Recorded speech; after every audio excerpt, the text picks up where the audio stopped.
The fluorescent hum of the Boeing 737 cabin was a familiar symphony to Sarah, a sound that had been the backdrop to nearly 2 decades of her life.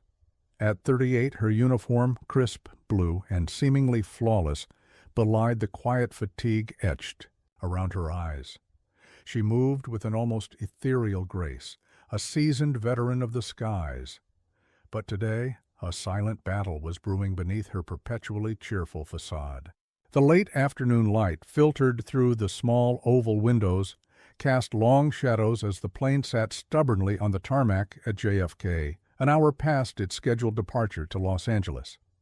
A low collective sigh rippled through the economy cabin, mirroring the tension in Sarah's own chest.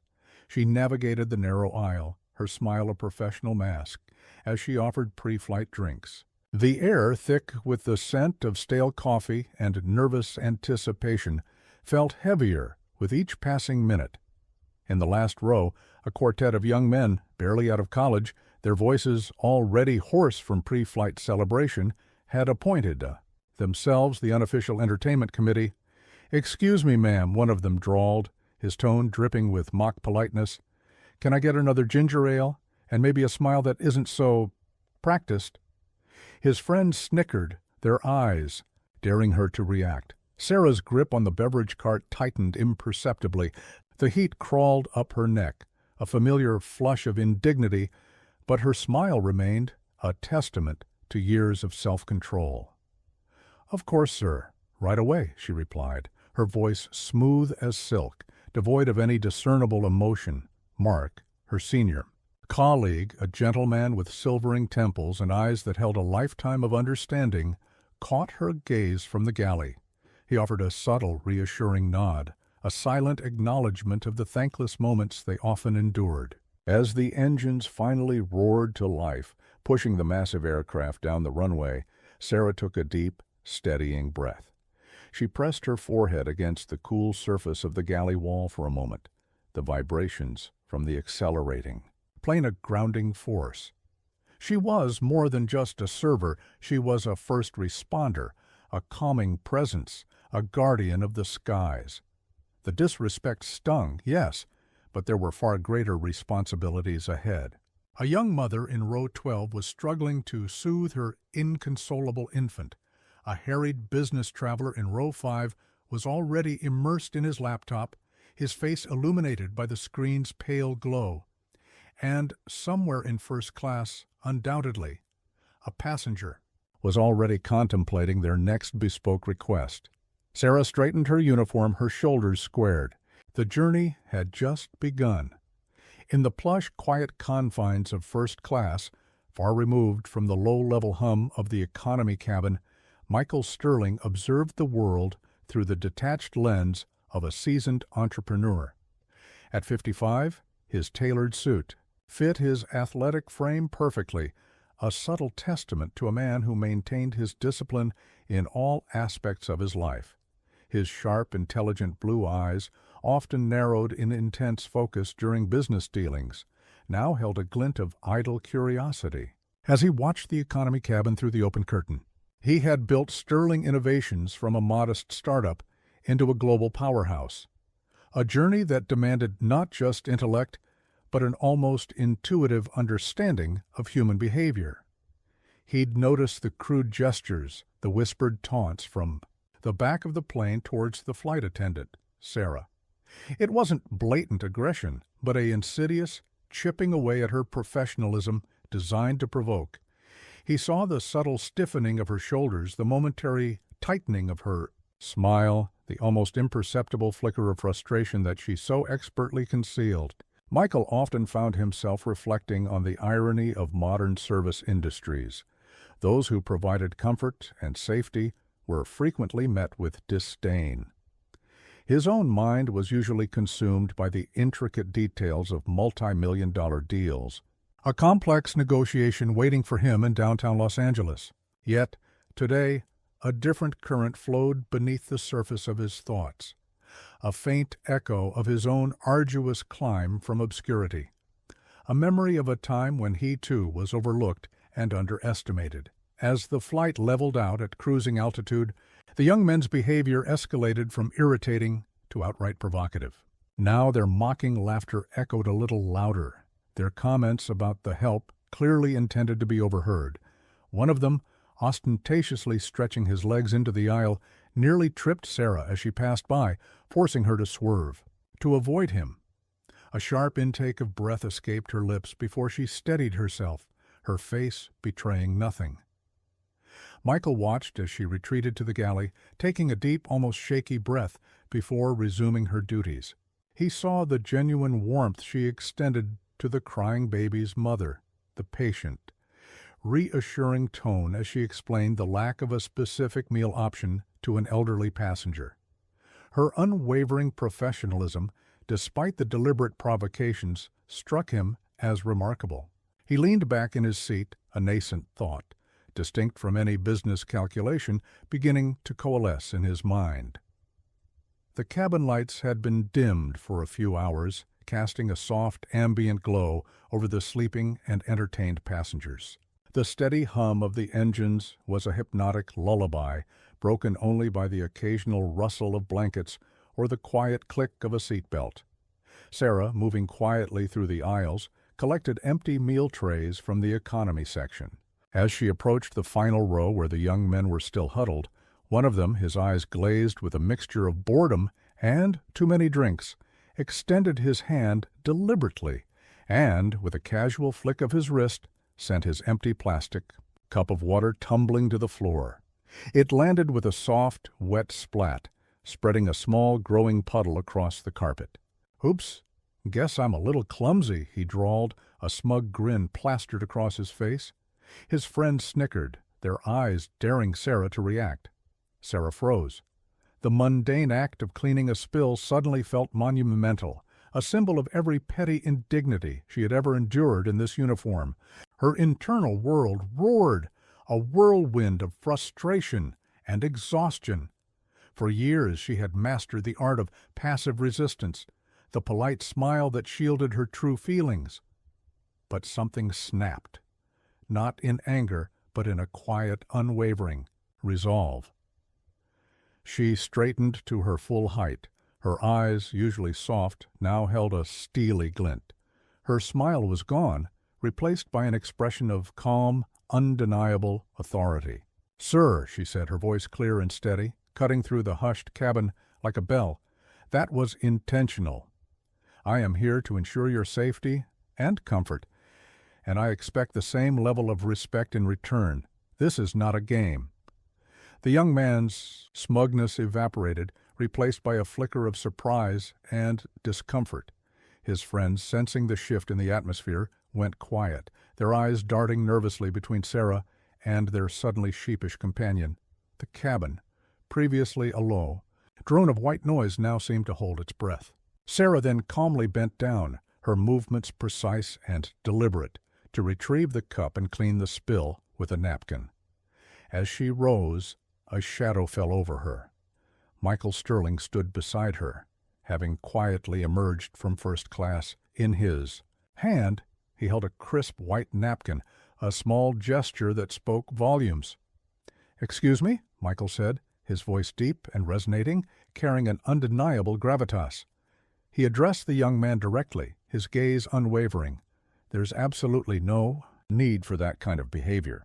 This flight attendant is performing her duties with professionalism, and she deserves your respect, as does everyone else on this aircraft." He extended the napkin to Sarah, a subtle, unspoken acknowledgment of her composure.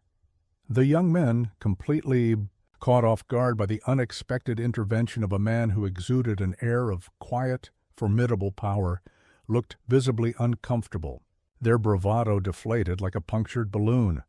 The one who had caused the spill stammered an incoherent apology, his gaze fixed on his shoes. The silence that settled over the economy cabin after Michael Sterling's intervention was thick, almost palpable.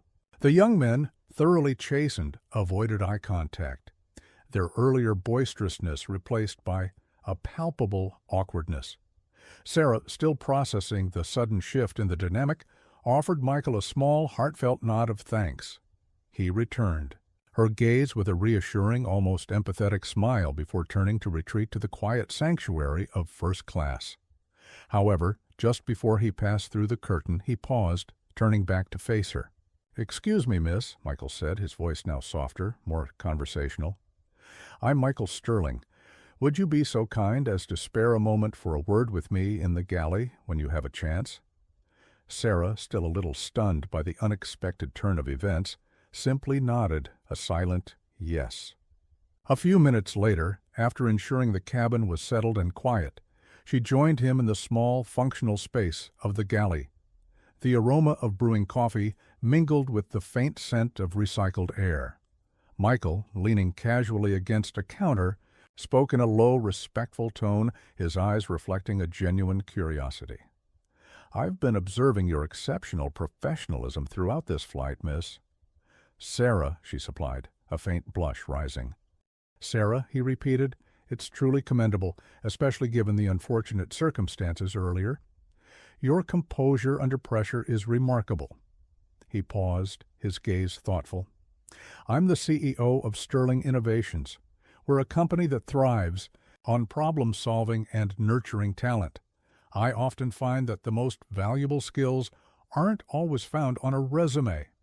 Have you ever considered a different career path, one where your calm demeanor and ability to manage difficult situations could be truly leveraged?" Sarah was genuinely taken aback. This was not the kind of conversation she expected to have at 30,000 feet. She had been a flight attendant for almost 2 decades, a career she had chosen for its stability and the allure of travel. But lately, the constant grind, the relentless demands, and the pervasive lack of respect had begun to weigh heavily on her spirit. She spoke about her extensive experience, her innate knack for organization, and her quiet yearning for a new challenge, a chance to apply her skills in a different context. She also voiced her concerns about leaving the security of her long-term job. Michael listened intently, his expression one of genuine interest. He asked insightful questions, delving beyond her job description to understand her aspirations and the underlying strengths he had observed. He didn't offer empty platitudes. Instead, he shared a brief, personal anecdote about his own early struggles, about overcoming skepticism and building something from nothing. The conversation was brief, perhaps no more than 10 minutes, but in the sterile, functional space of the galley, a powerful seed of possibility was planted, bridging the vast chasm between their two worlds. The remaining hours of the flight drifted by in a quiet hum. The atmosphere in the economy cabin remained subdued, the earlier tension replaced by a subtle, almost reverent calm. The young men were conspicuously quiet, their faces glued to their in-flight entertainment screens. Sarah, moving through her duties, felt a lightness she hadn't experienced in years. The conversation with Michael Sterling had ignited a spark, opening a door she hadn't even realized was there, a pathway to a future beyond the confines of the airplane cabin. As the aircraft began its final descent into Los Angeles, the city, lights twinkling like scattered diamonds below, Sarah felt a surge of nervous excitement. This wasn't just another landing, it felt like a new beginning. Once the plane had taxied to the gate and the seatbelt sign was extinguished, Michael Sterling stood by the first-class exit, his presence a quiet anchor amidst the bustle of disembarking passengers. As Sarah approached, he extended a crisp business card to her, its minimalist design speaking volumes of professional elegance. "Sarah," he said, his eyes serious but kind, "I truly believe you possess the aptitude and the resilience to excel in a new environment. Please call my office next week. My assistant will schedule a time for us to discuss the possibility of you joining Sterling Innovations. We have a robust training program for individuals from diverse backgrounds, specifically for leadership roles within our operations department. Your organizational skills, your ability to handle crises, and your calm under pressure would be invaluable assets to our team." Sarah looked at the card, its smooth surface feeling unexpectedly substantial in her hand, then met Michael's gaze. "Thank you, Mr. Sterling," she replied, her voice thick with genuine emotion. "I truly will." The gratitude swelling within her was immense, not for a handout, but for the recognition of her inherent worth, for a chance to leverage her years of experience and quiet leadership in an entirely new context. A few weeks later, Sarah walked into the gleaming, expansive lobby of Sterling Innovations, the sunlight streaming through its towering glass facade. The transition from the confined world of an airplane to the bustling environment of a global corporation wasn't without its challenges, but Michael had personally ensured she had all the necessary support. She began in a foundational administrative role, immersing herself in the intricacies of a global enterprise, her innate organizational prowess quickly making her indispensable. She found herself not just adapting, but thriving in the intellectually stimulating and supportive environment. The respect she received, the opportunities for continuous learning and growth, were a stark contrast to the repetitive demands of her previous profession. She discovered a latent passion for logistics and strategic operations, applying the same calm demeanor and meticulous problem-solving skills she had honed at 30,000 feet to complex real-world scenarios. The invisible weight she had carried for so long began to lift, replaced by a profound sense of purpose and the quiet, deeply satisfying knowledge that sometimes, in the most ordinary of moments, a single act of unexpected courage can illuminate an entirely new and extraordinary path in life. The vast skies were no longer her only horizon. The world had opened up.